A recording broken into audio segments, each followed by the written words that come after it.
Welcome to Al Hadi Foundation School.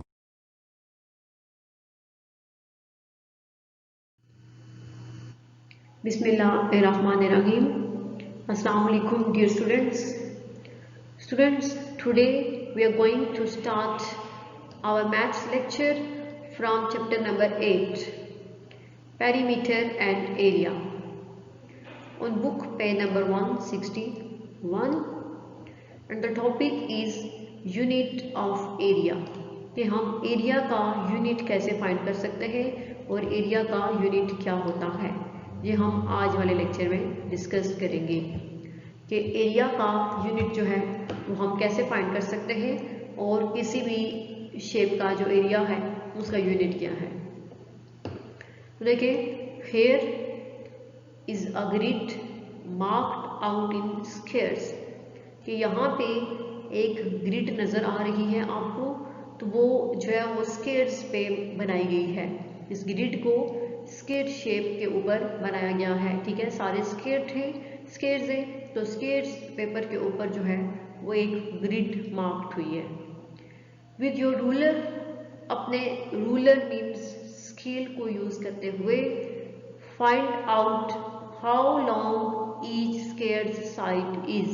तो अपने ruler के साथ या अपने रूलर को यूज करते हुए आपने ये फाइंड करना है कि स्क्वायर की हर साइड की लेंथ कितनी है।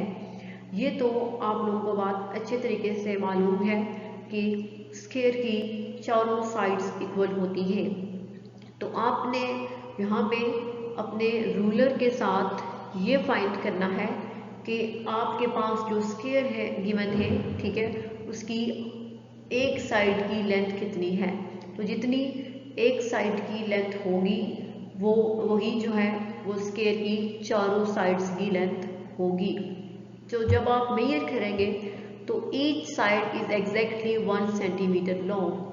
तो जब आप अपने रूलर से, ठीक है, स्क्वायर की एक साइड की लेंथ को मेजर करेंगे तो फिर आप ये देखेंगे कि हर साइड जो है स्क्वायर की उसकी लेंथ जो है वो एग्जैक्टली 1 सेंटीमीटर है, ठीक है।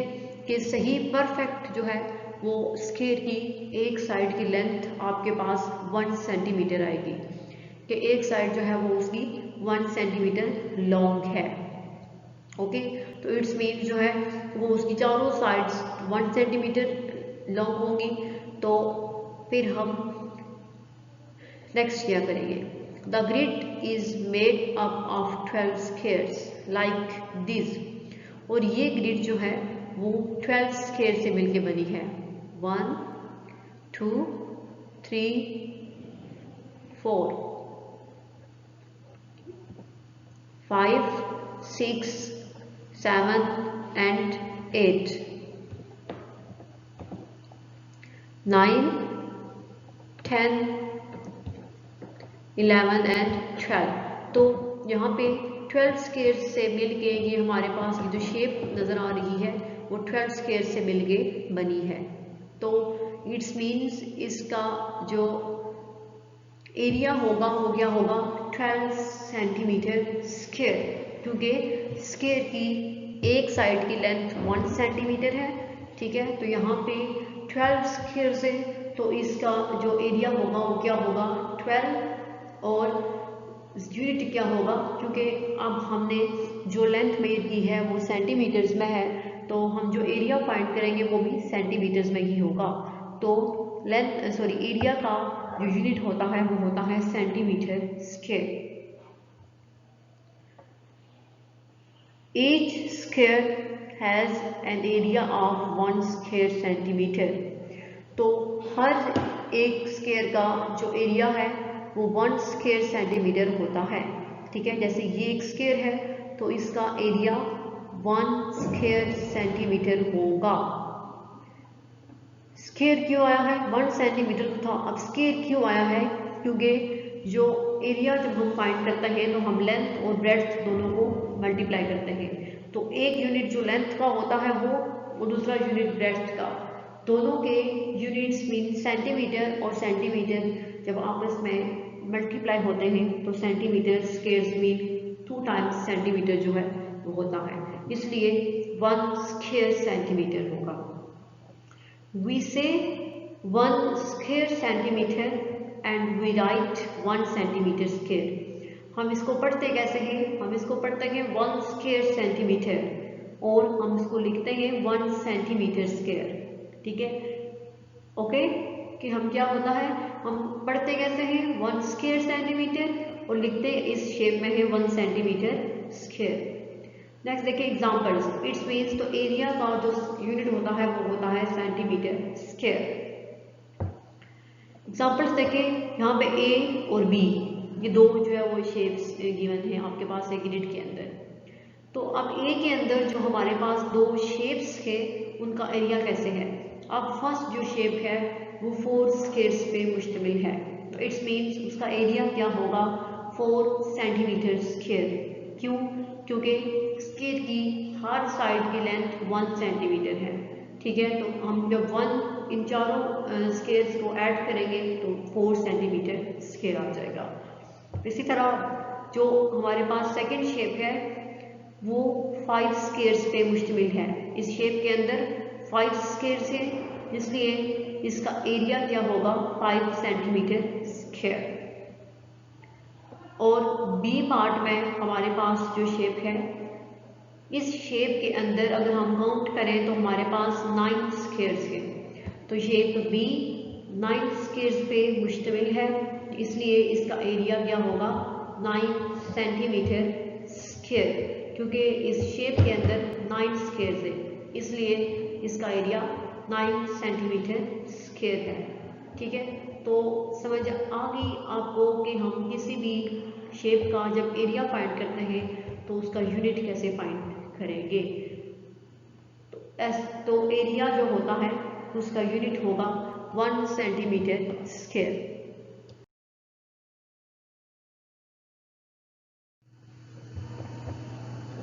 नेक्स्ट है हमारे पास जो टॉपिक पे नंबर 163 पे है, ठीक है, वो है कि एरिया ऑफ कंपोजिट शेप्स, कि ऐसी शेप्स जो कोई हमारे पास प्रॉपर शेप्स नहीं होती। ठीक है, ना तो वो प्रॉपर स्क्वायर की फॉर्म में है, ना प्रॉपर रेक्टेंगल है, ना ही सर्कल है। तो ऐसी शेप्स का एरिया जो है वो हम कैसे फाइंड करेंगे? कंपोजिट मीन्स डिफरेंट या मुश्किल। ठीक है, तो ऐसी शेप्स का एरिया हम कैसे फाइंड कर सकते हैं? Area of composite shapes. Very often we need to measure the areas of shapes which are not simple squares or rectangles. Very often ये बहुत कम ऐसा होता है कि we need to measure the areas of shapes, हमें ऐसी shapes का area major करने की ज़रूरत पड़ती है which are not simple squares or rectangles, जो कि ना तो सिंपल स्क्वायर की फॉर्म में होती है और ना ही सिंपल रेक्टेंगल्स की फॉर्म में होती है।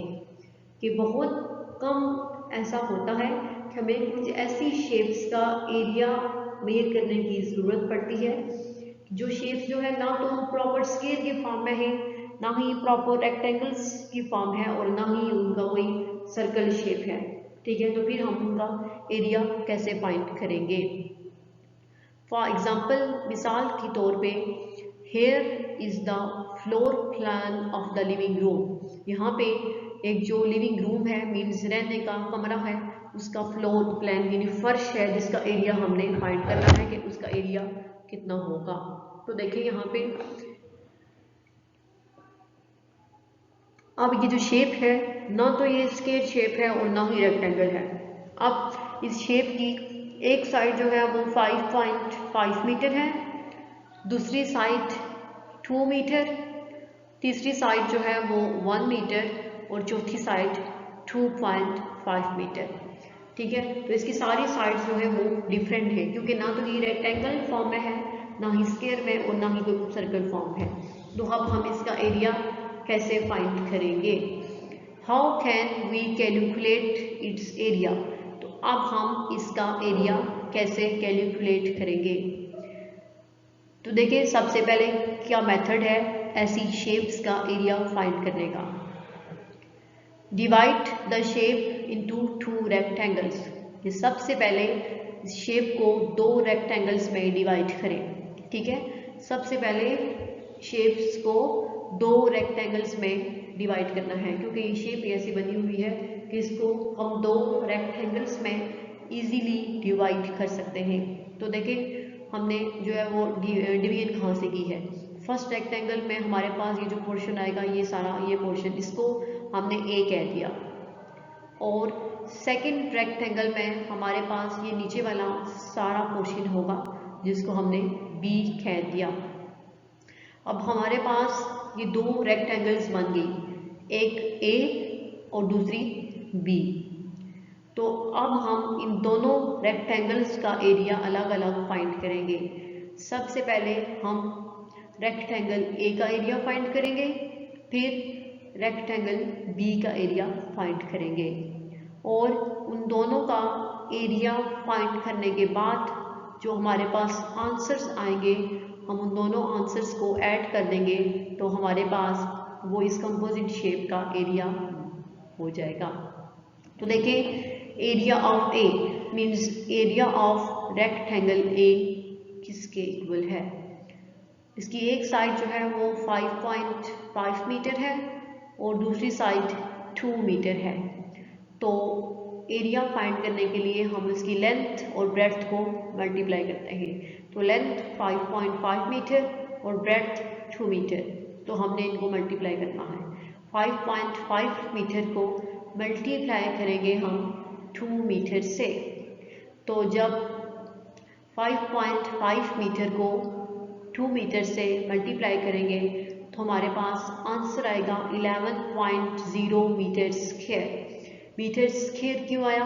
क्योंकि ये मीटर और ये मीटर आपस में मल्टीप्लाई होंगे तो metre square mean 2 times metre आएगा। तो ये हमारे पास फर्स्ट रेक्टेंगल ए का एरिया फाइंड हो गया। अब नेक्स्ट एरिया ऑफ बी।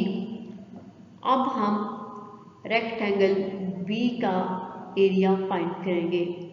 तो रेक्टेंगल बी की जो एक साइड है वो 2.5 मीटर है और दूसरी साइड 1 मीटर है। मीन्स रेक्टेंगल बी की लेंथ 2.5 मीटर है और ब्रेड्थ 1 मीटर है। तो अब हम इसका एरिया कैसे फाइंड करेंगे कि लेंथ को ब्रेड्थ से मल्टीप्लाई करेंगे। मीन्स 2.5 मीटर को 1 मीटर से मल्टीप्लाई करेंगे। तो 2.5 को जब हम 1 से मल्टीप्लाई करेंगे तो आंसर 2.5 ही आएगा, और मीटर दोनों मल्टीप्लाई होंगे, मीटर स्क्वायर होगा 2.5 मीटर स्क्वायर। ठीक है, तो ये हमारे पास रेक्टेंगल बी का एरिया फाइंड हो गया। रेक्टेंगल ए का एरिया हमारे पास आया है 11.0 मीटर स्क्वायर और रेक्टेंगल बी का एरिया है 2.5 मीटर स्क्वायर। तो अब हमने टोटल एरिया फाइंड करना होगा, the total area of the room. तो फिर उस रूम का टोटल एरिया क्या होगा और कैसे फाइंड करेंगे? हम रेक्टेंगल ए के एरिया को ऐड करेंगे रेक्टेंगल बी के एरिया में। तो ए का एरिया क्या था? 11.0 मीटर स्क्वायर और बी का एरिया क्या है? 2.5 मीटर स्क्वायर। इन दोनों को जब हम ऐड करेंगे तो आंसर हमारे पास आएगा 13.5 मीटर स्क्वायर। ठीक है, तो ये जो कंपोजिट शेप गिवन थी इसका एरिया हमने फाइंड कर लिया, वो क्या है? 13.5 metre square. The area of the living room is 13.5 metre square. तो लिविंग रूम का एरिया है 13.5 मीटर स्क्वायर। तो किसी भी कंपोजिट शेप का एरिया फाइंड करने के लिए सबसे पहले हमें उसको डिवाइड करना होगा किसी प्रॉपर या सिंपल शेप के अंदर, और फिर हम जो है वो उसका एरिया आसानी से फाइंड कर सकते हैं। तो आज वाले लेक्चर में हमने यूनिट ऑफ एरिया डिस्कस किया कि यूनिट का एरिया कैसे फाइंड करते हैं और एरिया का यूनिट क्या है, और दूसरा किसी भी कंपोजिट शेप्स यानी जिसकी भी कोई प्रॉपर शेप नहीं होती, ऐसी शेप का एरिया हम कैसे फाइंड कर सकते हैं। तो हमने area of composite shapes find करने का मेथड जो है वो डिस्कस किया है। नेक्स्ट लेक्चर में इंशाल्लाह हम एरिया फाइंड करने का जो फार्मूला है कि हम कैसे किसी भी शेप का एरिया जो है बाय यूजिंग फार्मूला फाइंड कर सकते हैं, वो हम इंशाल्लाह नेक्स्ट लेक्चर में डिस्कस करेंगे। अल्लाह हाफिज़।